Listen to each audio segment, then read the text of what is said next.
സഹനത്തിന്റെ തീച്ചൂളയിൽ ദൈവം തന്നു, ദൈവം എടുത്തു എന്ന മഹാസത്യം ലോകത്തിനു മുൻപിൽ വിളിച്ചു പറഞ്ഞ വിശുദ്ധ ബൈബിളിലെ ഉജ്ജ്വല കഥാപാത്രം നീതിമാനായ ജോബ്.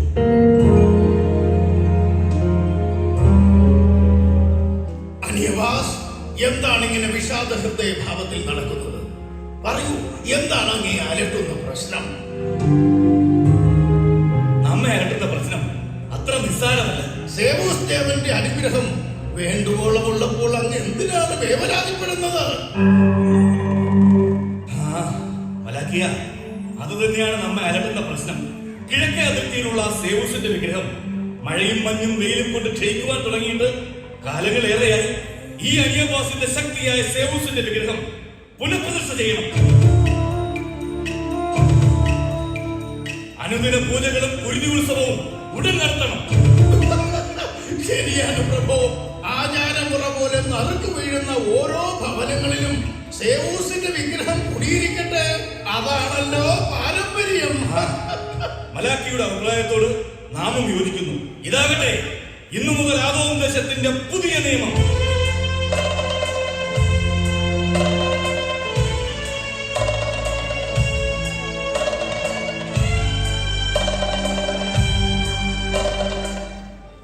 സർവശക്തനായ ദൈവമേ, അങ്ങയുടെ ദാസനായ ഈ ഞാൻ അങ്ങയുടെ അനന്തമായ കാരുണ്യത്തിന് മുൻപിൽ ശിരസ് നമിക്കുന്നു.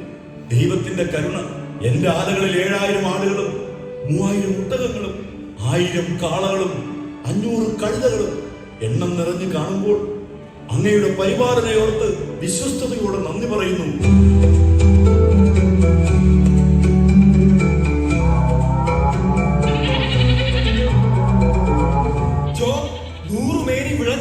ഗോതമ്പ് വയലുകൾ, തേനൂരും സ്വാദുള്ള മുന്തിരിത്തോപ്പുകൾ, ഇതെല്ലാം കർത്താവിന്റെ അനുഗ്രഹമല്ലാതെ മറ്റെന്താണ്? സമ്പന്നനും നീതിമാനും അതിലുമുപരി അളവറ്റ ദൈവഭക്തനുമായ അങ്ങയെ എന്റെ ജീവിത പങ്കാളിയായി ലഭിച്ചതിൽ ഞാൻ അഭിമാനിക്കുന്നു.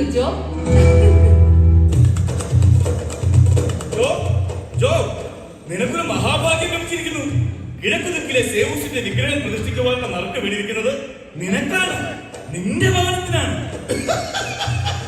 കണ്ടില്ലേ സേവൂസിന്റെ മുഖം പ്രസാദിച്ചിരിക്കുന്നത്? ഇനി ആദോം ദേശത്തിനും നിനക്കും വസന്തകാലമായിരിക്കും.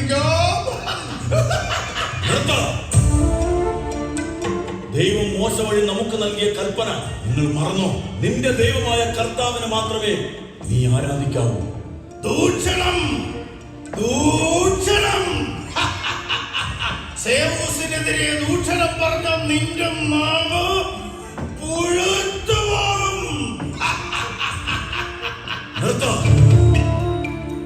പൂജയും കുരുതിയും പാരമ്പര്യമായി കൈമാറി കിട്ടിയ അന്ധവിശ്വാസത്തിന്റെ വിഗ്രഹം ഇന്ന് ഞാൻ തകർക്കും.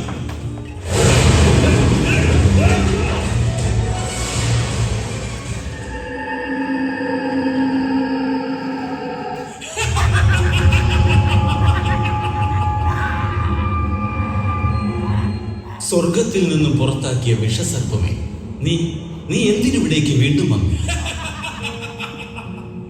ഞാൻ ഭൂമി മുഴുവൻ ചുറ്റി സഞ്ചരിച്ചു. അങ്ങയുടെ സകല സൃഷ്ടിജാലങ്ങളെയും കണ്ടിട്ട് വരികയാണ്.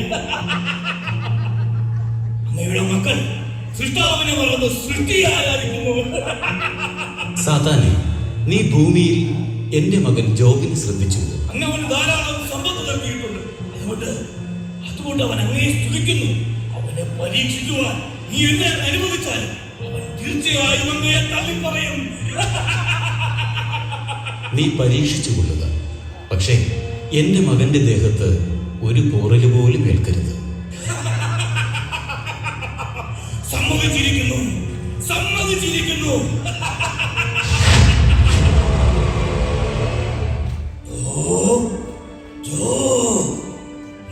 ഞാൻ എത്തിക്കഴിഞ്ഞു. ഇതാ പ്രകൃതി ശക്തികൾ നിനക്കെതിരെ ആഞ്ഞടിക്കുന്നു. ആകാശം തുറന്ന് ഇടിമിന്നലുകൾ നിന്റെ സമ്പത്തുകളുടെ മേൽ സംഹാരപാഠമാകുന്നു.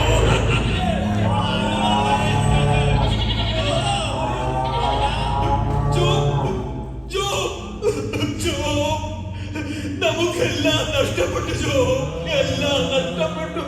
മരുഭൂമിയിൽ നിന്ന് വന്ന ശക്തമായ ഇടിമിന്നലിലും പെട്ട് നമ്മുടെ സമ്പത്തായ വളർത്തുമൃഗങ്ങളെല്ലാം ചത്തുപോയി.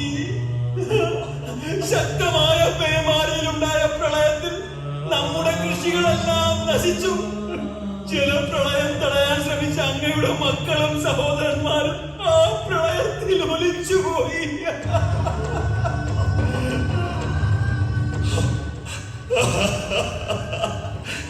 എന്റെ ദൈവമേ, നീ ജോബിനെ കൈവിട്ടുവോ? എന്റെ മക്കളെയും കൂടപ്പുറപ്പുകളെയും കൊടുങ്കാറ്റും പേമാരിയും കൊണ്ടുപോയി. എനിക്ക് ഈ ഭൂമിയിലുള്ളതെല്ലാം നഷ്ടപ്പെട്ടു. ദൈവം തന്നു, ദൈവം എടുത്തു. ദൈവത്തിന്റെ നാമം വാഴ്ത്തപ്പെടട്ടെ, ദൈവത്തിന്റെ നാമം മഹത്വപ്പെടട്ടെ. ഇത് സേവൂസിന്റെ കോപമായിരിക്കും. മഴയെയും ഇടിമിന്നലിനെയും നിയന്ത്രിക്കുന്ന സേവൂസിന് നമുക്കൊരു ബലിയർപ്പിച്ചാലോ? ജോനാസ്, ഘോഷത്തരം പറയാതെ എണ്ണമറ്റ എന്റെ സമ്പത്തുകളെക്കാൾ എന്റെ ദൈവത്തെ ഞാൻ സ്നേഹിക്കുന്നു. ദൈവം തന്നു, ദൈവം എടുത്തു. ദൈവത്തിന്റെ നാമം വാഴ്ത്തപ്പെടട്ടെ.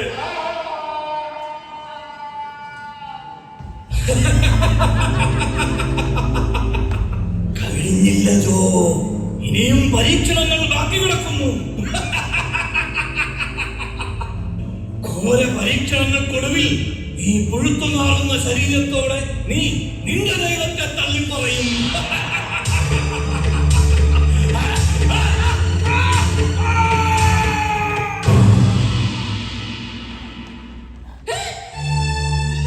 ജോ, ഇത് നീ തന്നെയോ?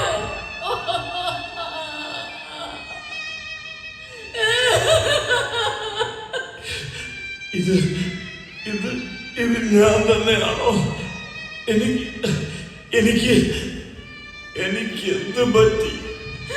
ജോ, വേണ്ട, എന്റെ അടുത്ത് വരണ്ട. ഇത് നിനക്ക് പകരം. ജോ, എനിക്കിത് വിശ്വസിക്കാൻ കഴിയുന്നില്ല. കുഷ്ഠരോഗം ബാധിച്ചവർക്ക് സമൂഹത്തിൽ വിലക്കാണ്. നമ്മൾ ഇനി എങ്ങനെ ജീവിക്കും?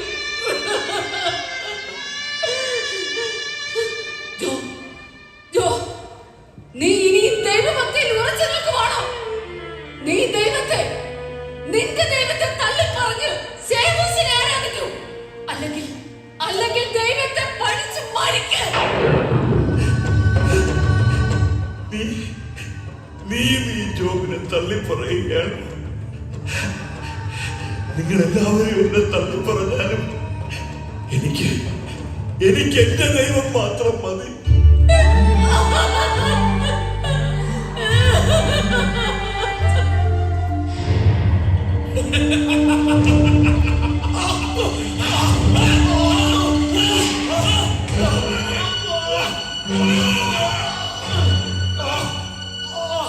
ദൈവമേ, ഞങ്ങളോട് കരുണ തോന്നിയവേ, അങ്ങേ തള്ളിപ്പറഞ്ഞ എല്ലാവർക്കും വേണ്ടി ഞാൻ മാപ്പ് അപേക്ഷിക്കുന്നു. ദൈവമേ, ഞാൻ തളർന്ന്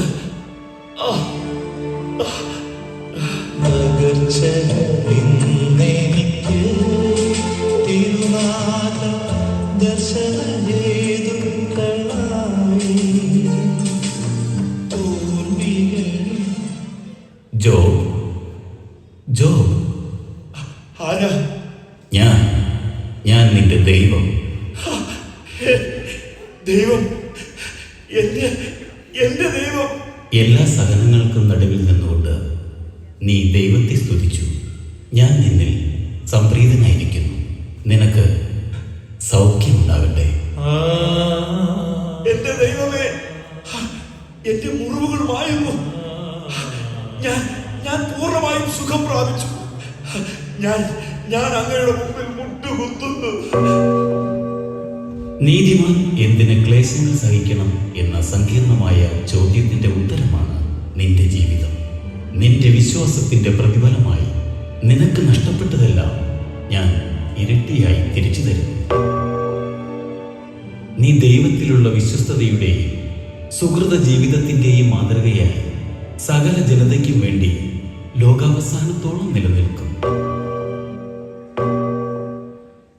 Time.